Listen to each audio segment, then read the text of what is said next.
Na semana passada, vimos a vida de Martinho Lutero, quando ele pregou as 95 teses na porta da igreja do castelo de Wittenberg, na Alemanha. Foi catalisador para uma nova direção no cristianismo, uma nova revelação, um novo crescimento que conhecemos como a Reforma. Enquanto Lutero revelou sua descoberta na Alemanha, uma nova descoberta estava manifestando-se do outro lado do mundo. Em 1492, um italiano chamado Cristóvão Colombo partiu para o horizonte ocidental na esperança de encontrar uma nova rota comercial para as Índias Ocidentais.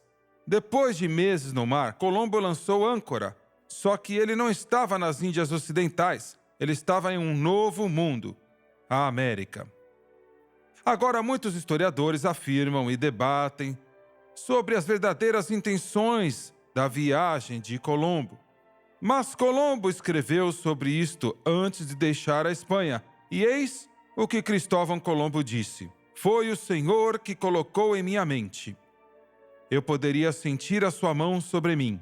Não há dúvida de que era inspiração do Espírito Santo, porque ele me confortou com maravilhosos raios de iluminação das Escrituras Sagradas. Ninguém deve temer de fazer uma tarefa em nome do nosso Salvador, se é justa e se a intenção é puramente para o seu serviço. O fato é que o Evangelho deve ainda ser pregado a todos no mundo em pouco tempo. Isto é o que me convence." Quando Colombo pôs os pés em terra firme depois de atravessar o grande Atlântico, poderia ter sido um pequeno passo para ele, mas, como ouvimos, foi anos e anos mais tarde, foi um salto gigantesco para a humanidade. A maioria do mundo acreditava no fato de que o mundo era plano. Mas Colombo tinha provado que o mundo não era assim, como o Sr. Isaac Newton e a sua descoberta da gravidade com aquela maçã caindo, ou a descoberta da eletricidade de Benjamin Franklin simplesmente voando uma pipa em uma tempestade. De repente, o mundo tinha mudado. Quando Colombo retornou à Europa, ele enviou ondas de choque por todo o mundo civilizado com as novidades desta nova terra. A colonização europeia do Novo Mundo seguiu vários acontecimentos chaves durante o século XVI.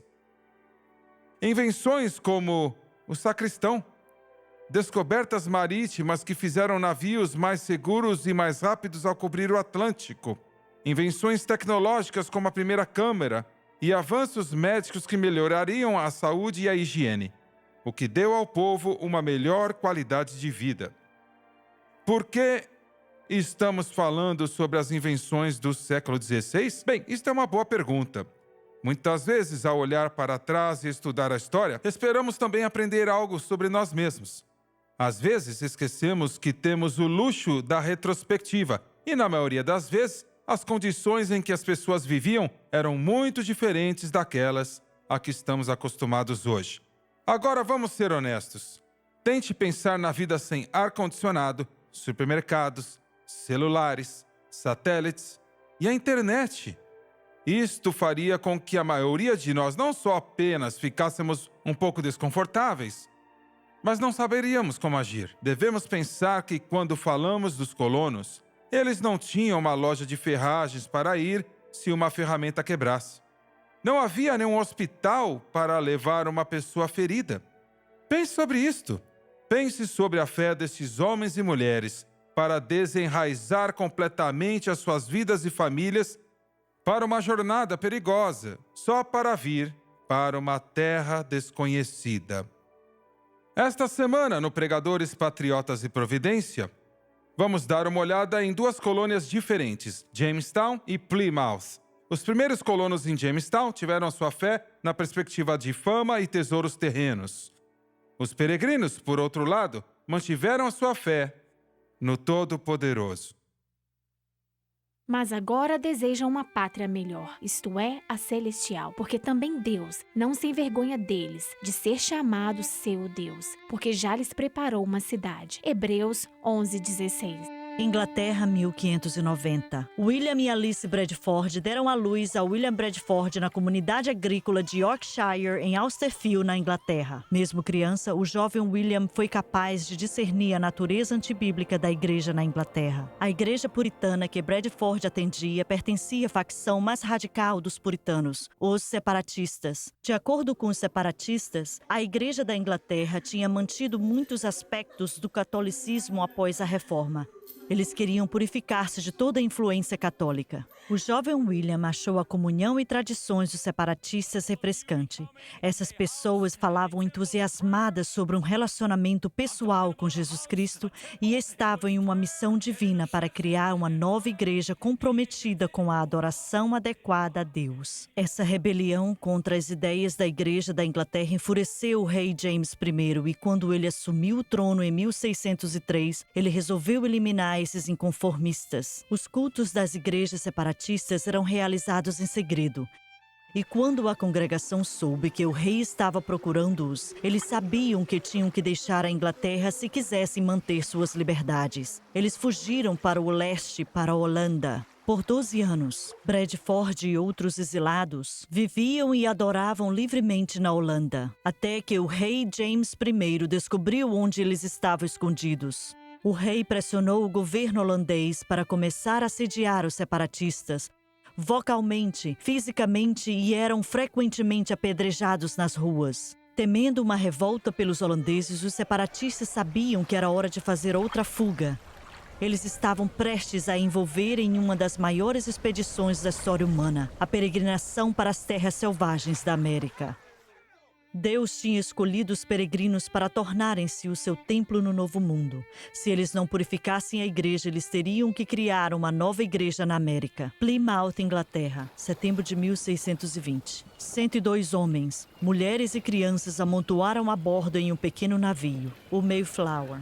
Desde o início, obstáculos começaram a vir contra eles. O Mayflower lutou para o oeste em meio a tempestades ferozes. O navio lotado balançava no Mar Bravo. Todas as escotilhas tiveram que ser baixadas. Comendo ervilhas e biscoitos podres, a viagem foi tornando-se insuportável. Em novembro, a viagem levou-os a Cape Cod. Dramaticamente jogados para fora do curso pelas tempestades, já que não chegavam à Virgínia, os peregrinos perceberam que ficariam fora da jurisdição de qualquer governo organizado. Por isso, antes mesmo de porem os pés para fora do Mayflower, os peregrinos entraram em um acordo formal, conhecido como Pacto Mayflower, que foi assinado no dia 11 de novembro de 1620. O Pacto Mayflower tornou-se a pedra angular da democracia americana. Foi a primeira vez na história, desde os filhos de Israel, que homens livres e iguais juntaram-se para criar um novo governo civil próprio baseado na palavra de Deus. Os peregrinos colonos formaram grupos de exploração para aventurarem-se pelas terras desconhecidas da costa. Durante semanas, estes grupos procuraram um local ideal para habitarem seguros. No dia 26 de dezembro de 1620, eles descobriram um local adequado para começar sua colônia. Os peregrinos nomearam o local de Plymouth, a cidade inglesa da qual saíram. Conforme os peregrinos exploravam sua casa recém-descoberta, uma série de descobertas surgiram. Providencialmente, a localização contou com um monte de destaques ideais para uma fortaleza defensiva. O solo era rico e fértil, capaz de suportar uma ampla variedade de culturas. Tendo chegado no meio do inverno, o plantio foi fútil. A escassez de alimentos atormentaram os peregrinos. O frio deu lugar ao congelamento, desnutrição e doenças. Os peregrinos começaram a morrer. 6 em dezembro, 8 em janeiro. Mas, quanto mais a adversidade montava contra eles, mais eles oravam. Quando a temperatura caía, eles reuniam-se fortalecendo toda a sua fé. Após esse primeiro inverno, apenas a metade dos peregrinos sobreviveram. Mesmo através de todas as dificuldades, a pedra angular da fundação da Bíblia na América tinha sido estabelecida. Esta foi a fundação da América. Este foi o início do futuro da América. Os peregrinos foram os patriarcas para os patriarcas fundadores. Pela sua fé, eles estavam montando a pedra angular para a igreja na América. As lutas que os peregrinos enfrentaram naquele inverno foram, sem dúvida, difíceis. Mas eles sabiam que a vontade de Deus nem sempre é um caminho de facilidade e conforto. Às vezes, Deus irá testar a nossa perseverança com tribulações e adversidades, a fim de desenvolver a nossa fé e confiança nele. Providencialmente, os peregrinos tinham uma riqueza de fé. Se a fé de alguém foi testada, foi a de William Bradford. Quando o Mayflower chegou ao Novo Mundo e ancorou ao largo da costa, levou várias semanas de expedições para encontrar um lugar adequado para começar a sua colônia. Enquanto Bradford estava em uma dessas expedições, a sua esposa Dorothy caiu fora do navio, nas águas geladas do porto de Provincetown, e afogou-se. Muitos homens teriam escolhido voltar para a Inglaterra depois de uma perda tão pesada, mas Deus tinha um plano para William Bradford. Ele era o líder escolhido por Deus para a colônia de Plymouth. Um dos homens que resistiu à adversidade do inverno rigoroso foi o capitão do Mayflower, Christopher Jones. Não sendo peregrino, Capitão Jones nunca teve a intenção de permanecer em Plymouth por muito tempo. Mas a queda daquela fria, implacável e cortante neve forçou ele e a sua equipe a aguentar o inverno com os peregrinos até que as condições melhorassem. Uma vez que o calor da primavera acalmou os mares, ele finalmente foi capaz de deixar a colônia para trás. Antes de sair, o capitão Jones viu as lutas nas mãos dos peregrinos. Então ele concedeu-lhes a oportunidade para voltar para a Inglaterra. Mas mesmo com todas as suas provações e tribulações, ninguém aceitou o pedido do capitão. Nenhum deles. Podemos imaginar a ansiedade e a incerteza que assolou esses pioneiros. Cansados, desgastados, com fome, e não foram apenas homens e mulheres. Essas pessoas foram literalmente perdendo a vida dos seus filhos para a vontade de Deus, mas com fé como a sua fundação. Eles confiaram na justiça de Deus provida. Conforme o Mayflower desapareceu no horizonte, os peregrinos que sobreviveram àquele inverno rigoroso perceberam a gravidade deste momento decisivo. O navio que os levaram até lá estava agora partindo. Não havia como voltar para trás. Tivemos a oportunidade de sentar com o Dr. Mark David Hall, da Universidade George Fox, para entender o que a chegada dos peregrinos significou para o futuro dos Estados Unidos da América. Estamos felizes hoje de ter como nosso convidado especial o Dr. Mark David Hall, professor de política na Universidade George Fox, no grande estado de Oregon, e um grande estudioso da história americana. Dr. Hall, estamos felizes de ter você conosco hoje. É bom estar aqui, Donnie. Obrigado por me receber. Gostaríamos de ir direto ao assunto. Primeira pergunta. Quem eram os peregrinos e por que eles vieram para a América? É uma ótima pergunta, mas difícil de responder de uma forma concisa. Basicamente, após Henry VIII ter rompido com a Igreja Católica Romana, ele estava feliz com a Igreja da Inglaterra sendo mais ou menos como a Igreja Católica sem um Papa. No entanto, essas pessoas, chamadas de puritanos, queriam purificar a Igreja da Inglaterra, e eles pensaram que deviam ser limpos de tudo que era antibíblico, tudo que não podia ser apoiado com base somente nas Escrituras. Os peregrinos eram um subconjunto dos puritanos, e os puritanos estavam muito felizes por terem uma igreja nacional. Mas os peregrinos disseram que não, cada igreja individual devia ser autônoma, devemos nos autogovernar. Não tendo o que queriam na Inglaterra, foram para a Holanda, onde viveram vários anos, mas eles não gostavam da Holanda, era frio e úmido, não falavam holandês, e assim procuraram uma oportunidade de ir para outro lugar.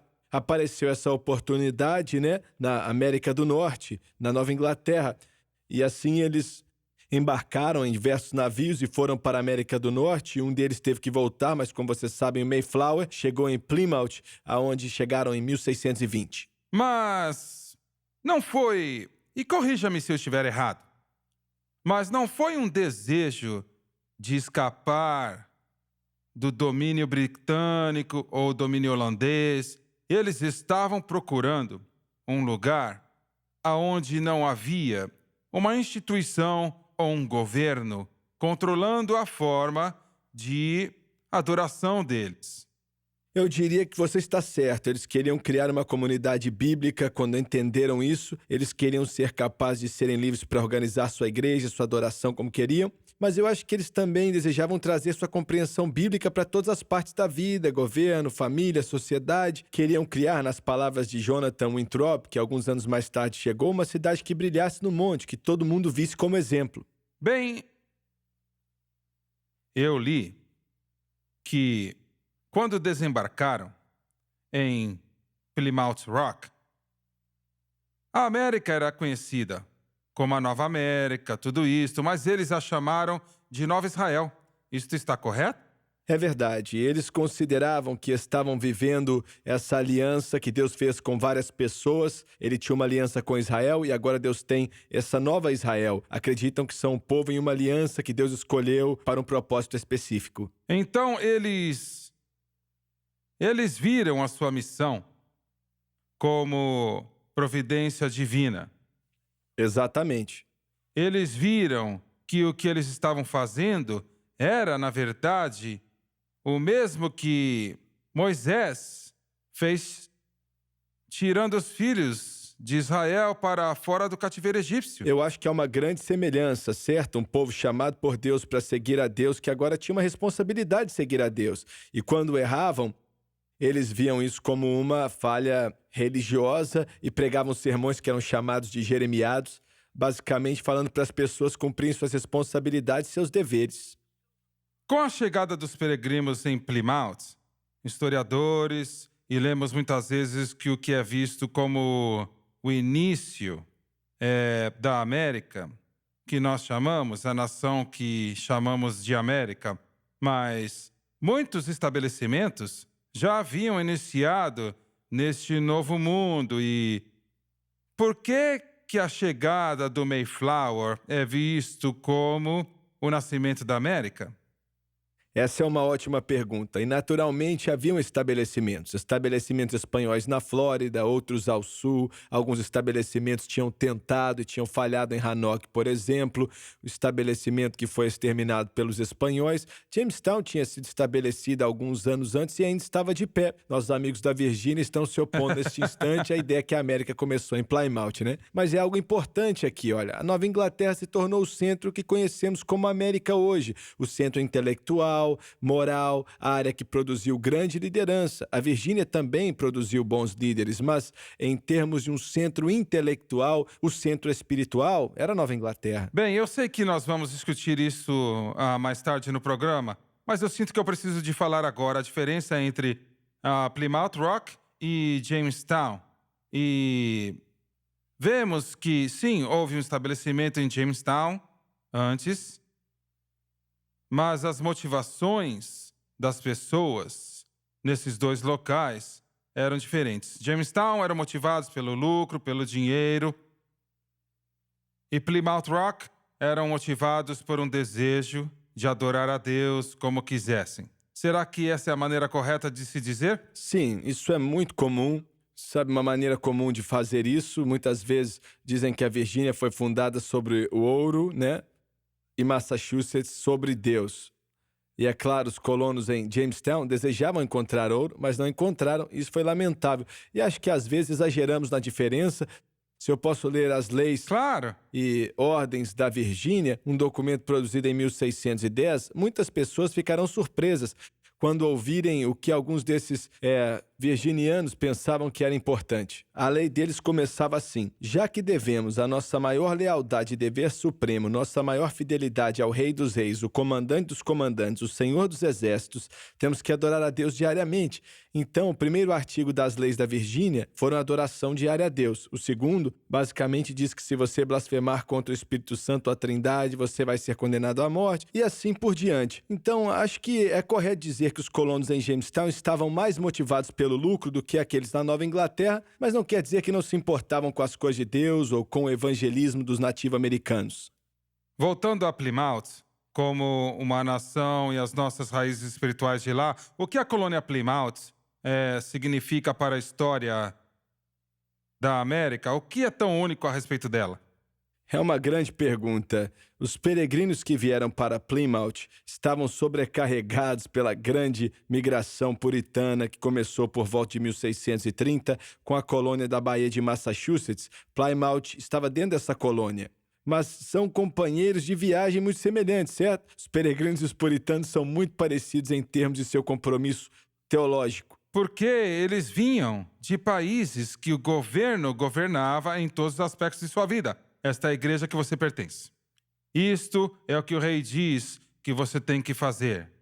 Acho que isso é parcialmente verdadeiro, mas em um sentido ainda mais positivo, agora finalmente poderiam tentar descobrir implicações da Bíblia de como deveriam estruturar um governo, estruturar uma economia, como deveriam estruturar uma sociedade. Olha, são bons protestantes, certo? Acreditam em só a Escritura, só a Bíblia e o sacerdócio de todos os crentes. Bem, se você realmente acredita que todo cristão deveria ler a Bíblia por si mesmo, nesse caso capaz de ler, então o que você deve fazer? Uma das primeiras coisas é fazer com que todos saibam ler. Então essas pessoas adotaram um sistema de educação para garantir que todos pudessem ler. As famílias eram obrigadas a ter bíblias e catequizar seus filhos. As cidades de certo tamanho eram obrigadas a criar escolas de gramática, que ao contrário de hoje são escolas para ensinar latim e gramática grega. Para quê? Para ir para Harvard, que surgiu assim que puderam para a formação de ministros. A educação era altamente valorizada por causa de seus compromissos protestantes. Quando olhamos para Jamestown e para Plymouth Rock, bem, há dois personagens principais que ressaltam no topo: William Bradford e John Smith.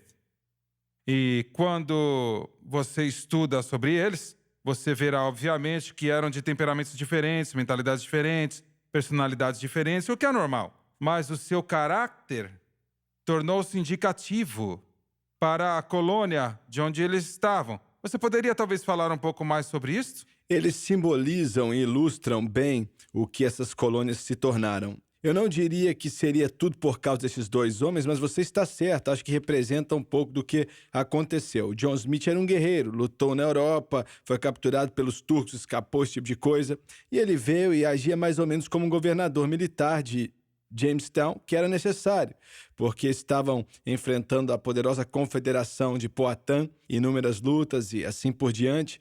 Voltando ao Bradford, acho que ele representava algo que aconteceu dentro da Nova Inglaterra, né? Ele não era tinha uma posição social alta, ele era bem educado, era um homem de teologia, e ele era mais como se fosse um líder coletivo, porque era um povo congressionalista, né? Acreditavam em construir igrejas do zero. Na Nova Inglaterra, você pretendia estabelecer-se em cidades e aldeias em oposição ao domicílio individual. A terra era dividida igualmente, havia alfabetização generalizada, havia grande igualdade nisso, né?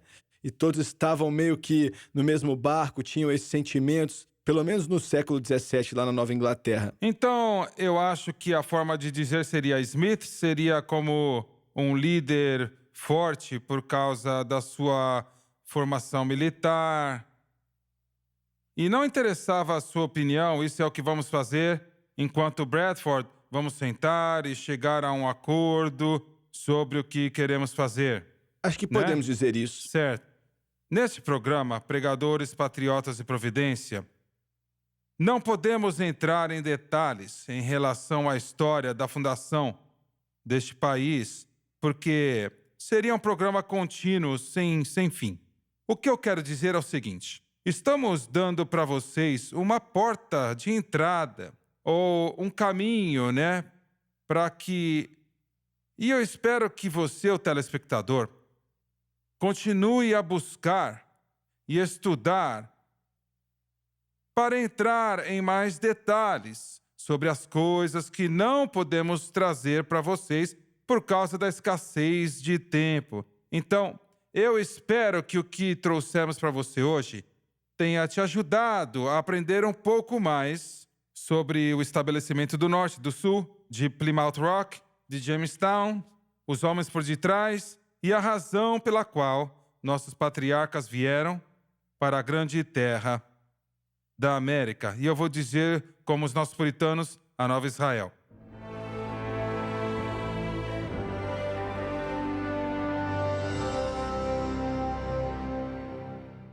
Esperamos que você tenha gostado da primeira temporada do programa Pregadores, Patriotas e Providência. Agora oferecemos uma temporada inteira com 8 episódios em um DVD. Você irá reviver os relatos de homens e mulheres que estabeleceram uma nova nação, cuja pedra angular é a Palavra de Deus, trazendo liberdade para todos. Para comprar a primeira temporada de Pregadores, Patriotas e Providência, acesse o site shopjsm.org.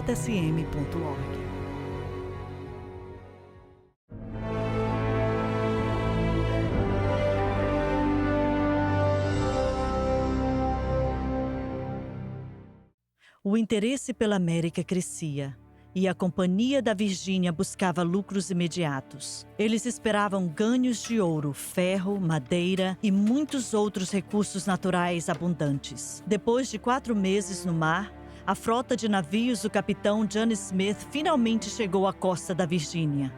No dia 6 de maio de 1607, os colonos nomearam sua nova colônia de Jamestown, em honra de seu governante inglês, o rei James I. Eles ficaram admirados com a beleza do lugar. Tempo morno, brisa suave, árvores cheias de flores, a vegetação envolveu a paisagem. Nos dias seguintes, os homens construíram um forte, um armazém, cabanas de palha e uma igreja. Era a época do ano perfeito para começar o plantio de cultivos. No entanto, nenhum dos colonos sabiam como. Não tendo conhecimento de agricultura, não tinham como explorar a abundância da área em caça e pesca. Os nativos, por outro lado, tinham o conhecimento e as habilidades que os colonos não tinham. Na verdade, as tribos vizinhas de Jamestown eram em grande parte um povo agrícola, com foco na plantação de milho. Mas, em vez de pedir ajuda, John Smith e seus homens atacaram as aldeias para acabarem com a falta de alimentos. Mas os índios não ficaram sentados esperando. Eles viraram inimigos desses invasores ingleses e combateram com seus próprios ataques para proteger suas terras e salvar o seu povo. O chefe Powhatan era o líder poderoso dos inúmeros povoados da língua de Algonquian que rodeavam Jamestown, representando mais de 10.000 nativos. O chefe Powhatan queria fazer comércio com Jamestown, troca de milho e couros, machados e espadas, mas os colonos pretendiam tomar suas terras. Aproximando-se o verão, o calor aumentou de uma forma e mais opressiva. A única água potável vinha do rio. Na maré baixa faltava. Na maré alta a água era salgada por causa do oceano rastejando o rio para cima. À procura de água doce, eles cavaram poços próximos à sua área de descarte de resíduos. Por isso, doenças como febre e tifoide surgiram. Mosquitos começaram a surgir, subindo em enxames dos pântanos, trouxeram o flagelo da malária, que teve efeitos sobre os colonos. Os homens começaram a morrer a uma taxa horrível, às vezes 3 ou 4 em uma única noite. Uma noite, um fogo surgiu que devastou a colônia. Em poucos minutos, a maioria das suas disposições, tendas, cobertores, colchões, roupas, tudo foi consumido. Na primavera de 1609, uma infestação de ratos começou a devastar a colônia, destruindo a colheita que tinham. Vendo tudo encharcado, a bagunça podre diante deles, eles perceberam o desastre. Eles não tinham comida. Os colonos desenterraram raízes de árvores e arbustos. Eles comeram cada couro de sapato que tinham em suas mãos. A morte teve seu preço. A colônia estava em escuridão completa. Os homens de Jamestown tinham vindo na expectativa de encontrar ouro, nativos amigáveis e vida fácil. Em vez disso, descobriram doenças, dissensão e morte. Com os colonos morrendo de fome, John Smith estabeleceu uma disciplina rigorosa executando o trabalho manual. Se você não trabalhar, você não come. De 105 homens originais, apenas 38 sobreviveram ao tempo da fome. No entanto, mesmo depois de todas as suas dificuldades, os 38 sobreviventes continuaram a afastar-se da face de Deus. Jamestown estava semeando as sementes da sua própria destruição. Enquanto os colonos de Jamestown recorreram em roubar, matar e atacar uns aos outros para satisfazer a sua fome, os fiéis peregrinos lidaram com a situação de uma maneira totalmente diferente. Se os peregrinos tivessem chegado em Plymouth cerca de 3 anos antes, eles teriam encontrado uma tribo feroz de nativos americanos, conhecido como os Patuxetes. Esses índios brutalmente assassinavam qualquer forasteiro que desembarcava em suas costas. Mas em 1617, uma misteriosa praga tinha destruídos completamente. William Bradford escreveu mais tarde que os ossos dos mortos estavam espalhados por toda a colônia após a sua chegada. Com seu primeiro inverno chegando e a comida acabando, os peregrinos sabiam que tinham que começar a plantar safra a fim de sobreviverem. A morte tinha reivindicado os homens que tinham qualquer conhecimento da agricultura e os sobreviventes não tinham nenhuma ideia do que fazer. Mas eles continuaram a apoiar-se nas Escrituras. Textos como Êxodo 16:35 e comeram os filhos de Israel maná 40 anos, até que entraram terra habitada. Comeram o maná, até que chegaram aos termos da terra de Canaã. Assim como Deus enviou o maná do céu para os israelitas, Deus estava prestes a enviar para os peregrinos um dom milagroso. Sexta-feira, dia 16. Enquanto estávamos ocupados, fomos interrompidos, pois apresentou-se um selvagem, o que causou alerta, pois corajosamente ele veio sozinho e ao longo das casas, direto ao nosso encontro. Ele nos cumprimentou em inglês e nos deu boas-vindas. Era um homem de boa fala, mesmo com vocabulário limitado. Era um homem alto, reto, com o cabelo da cabeça negro, longo até as costas, mas raspado dos lados, sem pelo na face. Depois de se apresentar como Samoset, líder da tribo local, perguntou se tínhamos cerveja. Os peregrinos ficaram mudos. Eles estavam esperando por problemas com os nativos. Em vez disso, encontraram um índio amigável que não só falava inglês perfeito, mas também havia vindo em paz. O pedido de Samoset foi negado, mas uma porção de biscoitos, pudim e pato assado foram oferecidos. Os peregrinos olhavam assustados. A curiosidade substituiu o medo e começaram a questionar o índio sobre muitas coisas. Samoset era o chefe da tribo de Abenaki, que residia mais ao norte de Plymouth. Bradford e ele trocaram histórias e logo tornaram-se amigos. Os peregrinos também aprenderam de onde vieram todos os ossos humanos espalhados sobre a terra. Samoset falou-lhes sobre a tribo que habitava na área antes de sua chegada, até que uma praga destruiu todos eles. Os peregrinos perceberam que o tempo da vinda deles para a América era a providência de Deus. Após o encontro com os peregrinos, Samoset deixou a colônia, só voltou uma semana depois com mais 5 nativos,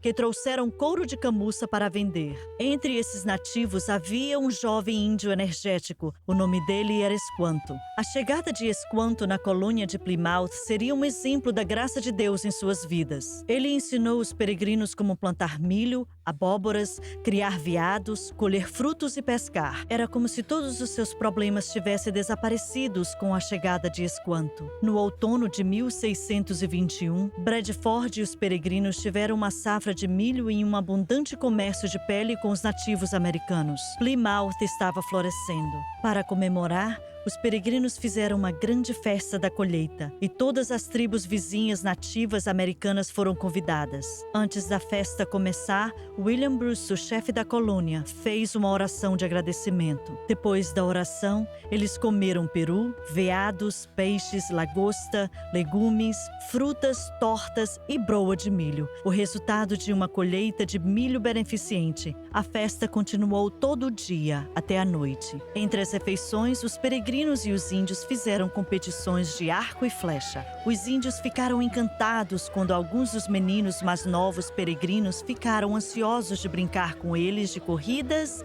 e lutas. Os nativos não queriam ir embora, tanto que eles ficaram lá por quase 3 dias.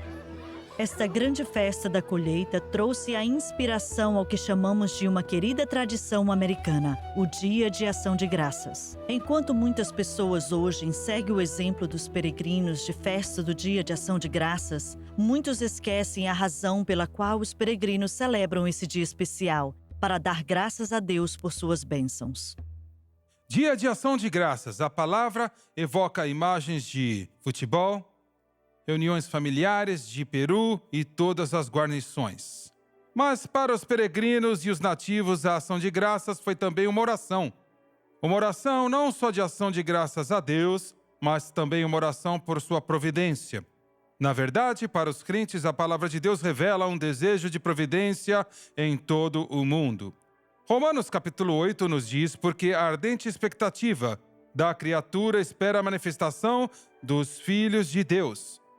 Porque a criatura também será libertada da servidão da corrupção, para a liberdade da glória dos filhos de Deus. Os peregrinos confiaram na providência de Deus. Algumas vezes, quando eles entraram em um período de fome em 1621, os peregrinos foram reduzidos a uma ração diária de 5 grãos de milho cada. 5 grãos! Mas eles tinham uma escolha: ou ceder à amargura e desespero, ou confiar em Cristo. Mesmo em momentos difíceis, eles escolheram a Cristo. Para os peregrinos, a ação de graças não era apenas dar graças para as disposições abundantes sobre a mesa e os homens das tribos amigáveis que juntaram-se a eles, mas era dar graças ao provedor que deu-lhes essas bênçãos. A relação amigável que causou os peregrinos e os nativos americanos a se reunirem em ação de graças também levou ao primeiro tratado entre europeus e índios americanos. Este tratado foi histórico. Não só foi uma declaração de paz entre os dois grupos, mas também apoiavam um ao outro em guerra. Se fossem atacados por outras tribos ou saqueadores, eles iriam defender uns aos outros. Mais uma vez, vamos voltar para a nossa conversa com o Dr. Hall para discutir a relação entre os peregrinos e os índios, como compreender o significado de ação de graças na fundação dos Estados Unidos.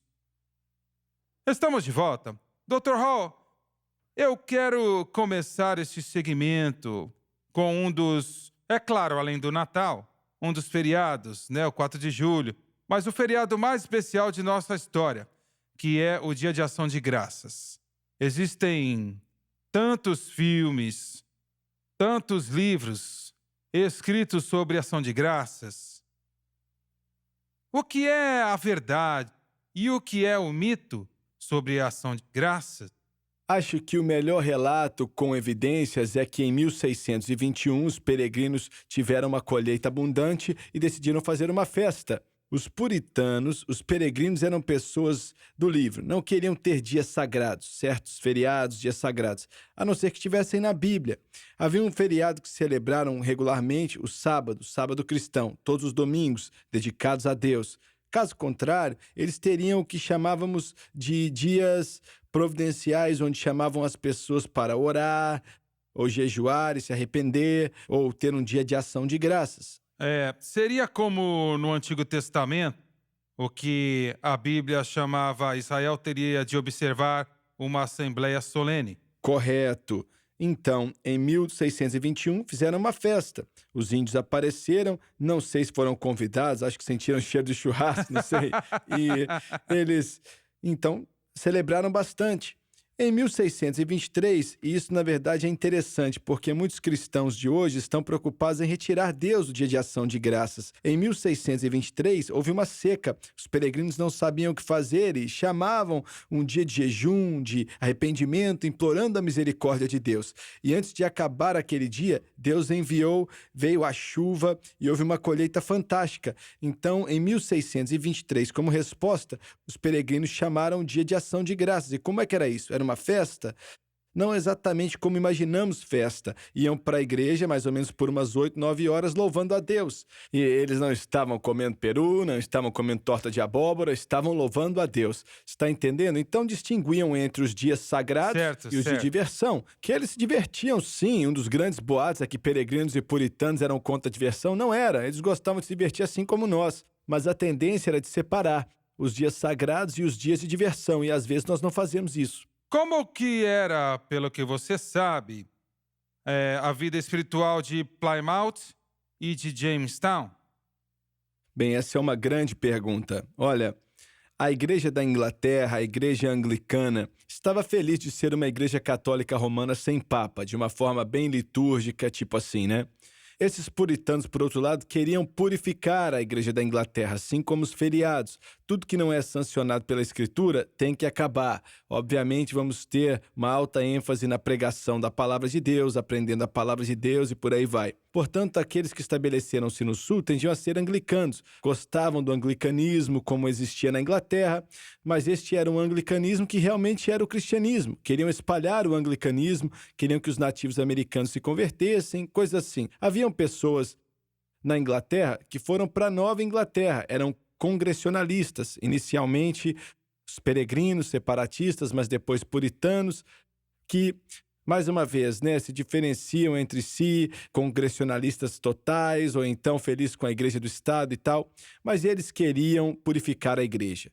Então, em termos de governo de igreja, mais congressionalistas, mais ênfase sobre a palavra de Deus. Se você vivesse na Nova Inglaterra, você teria que ir à igreja por cerca de 1h30 na manhã de domingo para ouvir um sermão exegético longo baseado na palavra de Deus. Você ia para casa e voltava à noite para uma longa 1h30 de sermão exegético sobre a palavra de Deus. E em seguida, na quinta-feira à noite, você voltaria de novo para um longo exegético. E continua enfatizando o exegético, não é? Não é apenas uma espécie de pregação, não é a pregação temática, buscando na Bíblia, cavando a palavra de Deus. Temos que saber, somos pessoas do livro, não é? É o que chamaríamos de pregação Só expositiva. da Escritura, pregação expositiva. Bem, vamos voltar à colônia da Baía de Massachusetts por um tempo.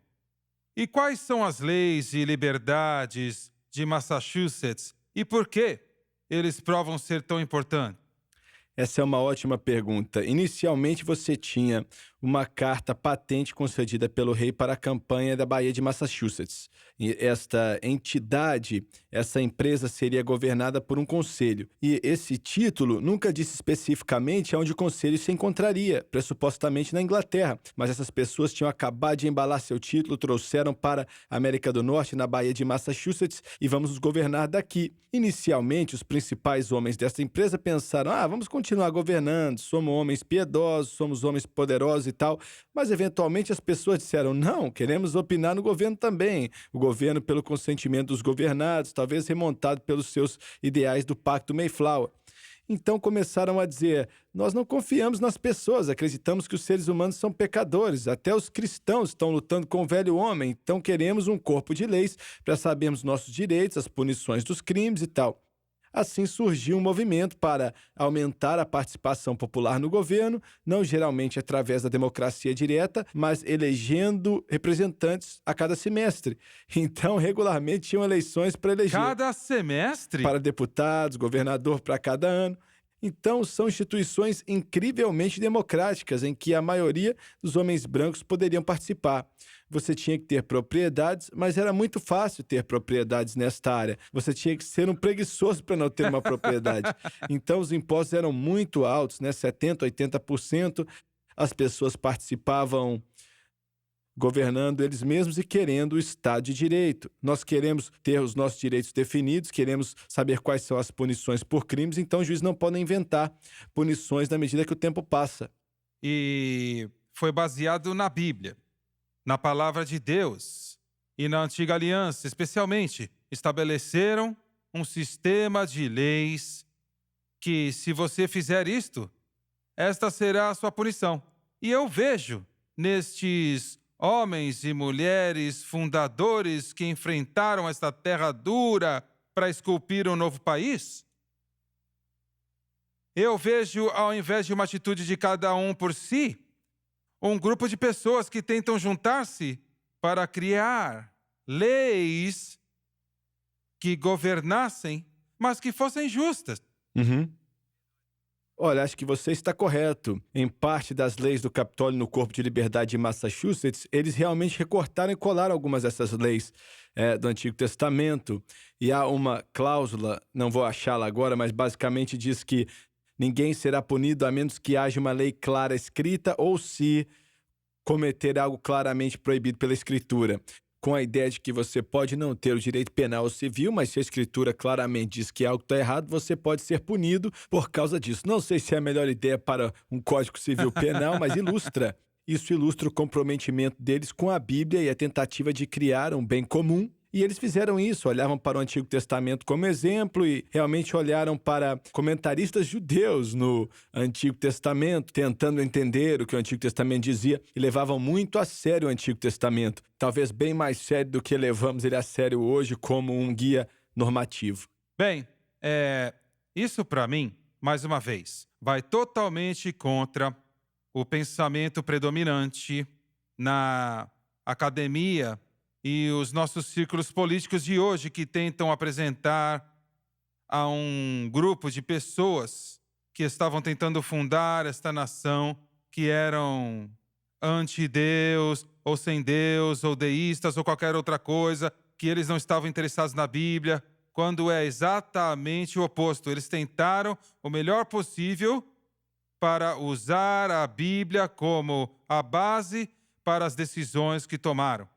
Olha, eu vou enfatizar o que nós estamos falando aqui no início do século XVII. Sinceramente, a maioria dos estudiosos concordam que essas pessoas foram motivadas pela Bíblia. Acho que a controvérsia real vem no final do século XVIII, quando falamos mais da Guerra da Independência, a Constituição, Thomas Jefferson, James Madison e essas coisas. Mas ainda assim, o que eu quero mostrar aqui é a fundação. A fundação, com certeza, uma tentativa de fundar este país em princípios bíblicos.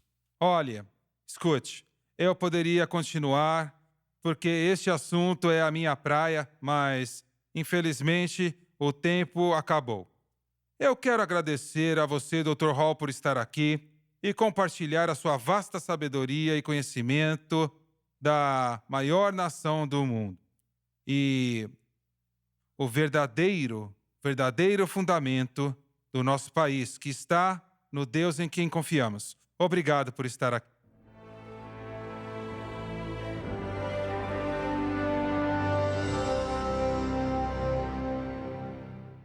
A história de cada homem e cada mulher que vieram estabelecer uma nova nação está escrita no livro Light of Liberty. Desde a primeira temporada do programa Pregadores, Patriotas e Providência, o evangelista Donnie Swaggart leva você de Plymouth Rock, a Pensilvânia, mostrando como os Estados Unidos da América é exemplo para qualquer nação que é fundamentada na Palavra de Deus. Para adquirir o livro Light of Liberty, acesse o site shopjsm.org.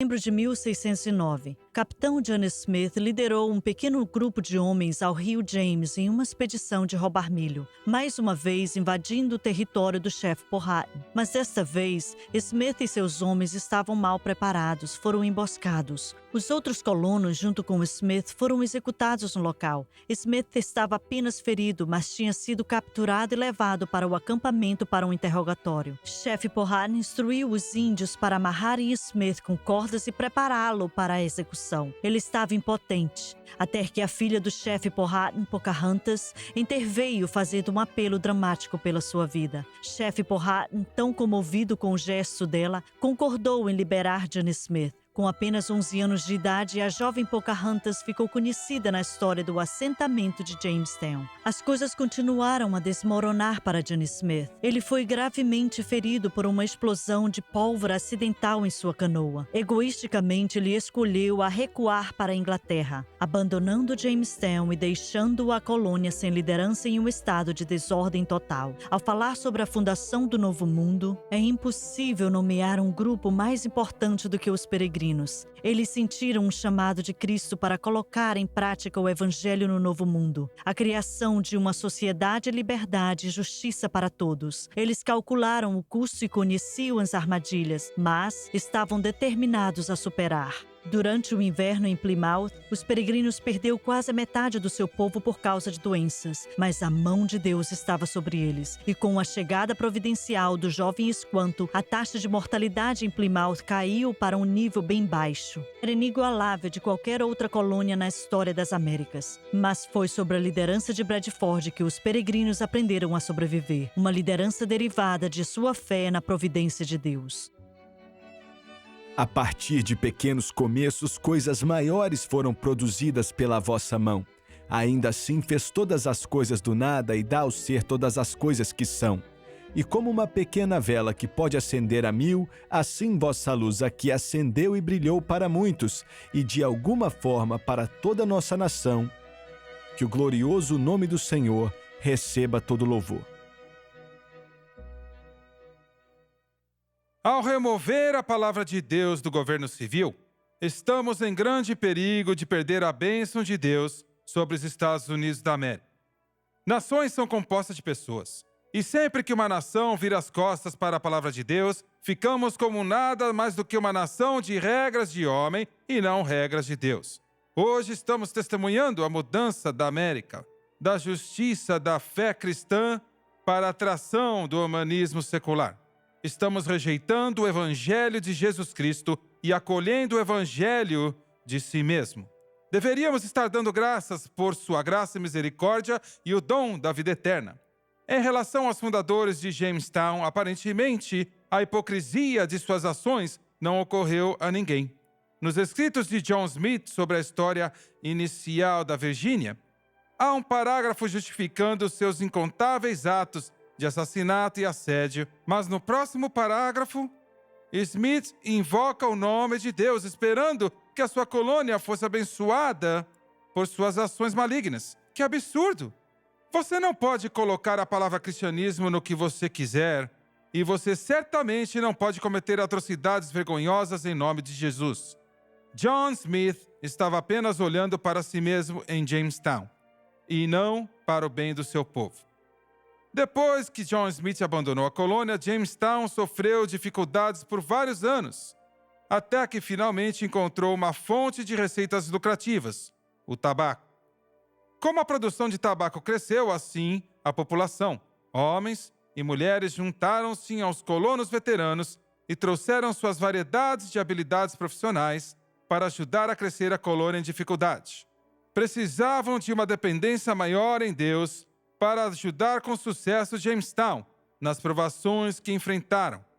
Deus estava lá, e ele respondeu às orações daqueles que sinceramente desejavam mudar as suas vidas. Mas, infelizmente, estes eram poucos e distantes. Com a chegada de novos colonos, vieram mais famílias, e com elas, os seus valores cristãos. Deus permitiu finalmente Jamestown florescer. Apenas demorou mais tempo do que deveria. O próximo grupo a vir através do Atlântico tinha uma perspectiva diferente. Ao contrário de Jamestown, os peregrinos da colônia de Plymouth não vieram para a América em nome da indústria. Eles vieram sob a bandeira da liberdade em Cristo. Deus havia preparado aqueles de origens humildes para ser uma luz de liberdade para o mundo. De experiência dura, os peregrinos sabiam que Deus deveria ser o centro de suas vidas. Eles confiavam somente nele e em sua palavra e manteram a sua fé de que ele os ajudaria através dos sacrifícios. Deus tinha plantado uma semente de uma nação que tornaria-se a nova terra prometida.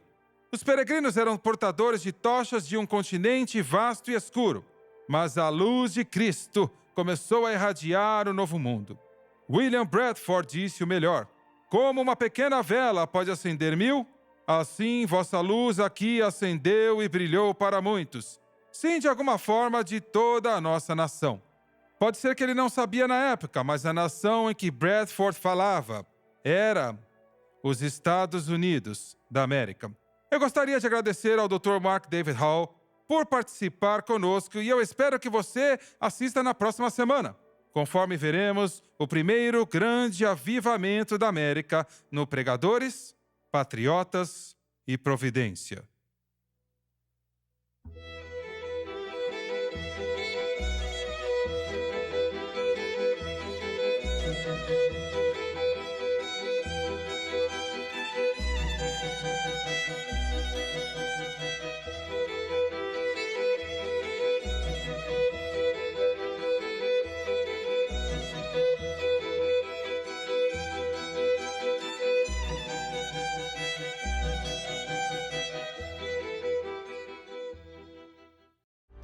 Você está assistindo